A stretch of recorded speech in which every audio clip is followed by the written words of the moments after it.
பிரிய சகோதரி பவதி பிக்ஷாந்தேகி. சரி, கேட்கும் உங்களுக்கு.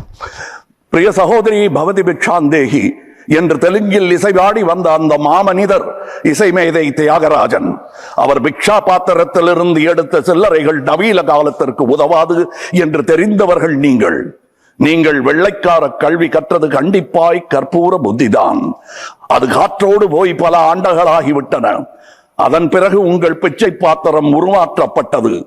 பிச்சை குவளை பெரும் உண்டியலானது. அந்த உண்டியலை உடைத்து நிதி திரட்ட உதவுவோர் இன்று தமிழரை பார்த்து என்ன சொல்லுகிறீர்கள்? தமிழ் பிச்சை எடுக்க கூட உதவாதா?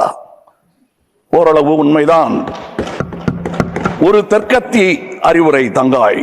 தமக்கென உங்கள் நிதியை திரட்ட ஆங்கிலத்தில் இந்தியில் பிச்சை எடுக்கலாமே.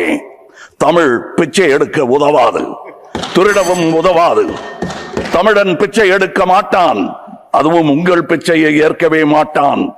தங்கச்சி, ஓட்டையும் நாட்டையும் இந்த கமலஹாசன் விற்கவே மாட்டான். உங்கள் சாபங்களில் எங்களுக்கு நம்பிக்கை இல்லை.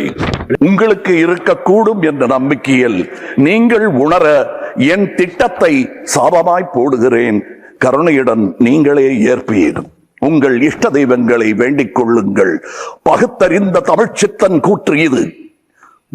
வினை உம்மை சுடுக என்றும் எங்கள் நாடு நீடூழி வாழும். வினை உம்மை சுடுக, ஓட்டப்பம்பும் வீட்டை சுடுக. வந்தீர் வென்றீர் செல்வீர். இது உலக நியதி, அரசியல் நியதியும் கூட. வீழ்க வளமுடன், தமிழ் என்றும் வாழும் நலமுடன். வணக்கம் அவை வந்தடைந்த தலைவர் கூட்டத்திற்கு. சென்றும் வருவேன். நாளை எமதே. உங்கள் கமல்ஹாசன். ஜெய்ஹிந்த்.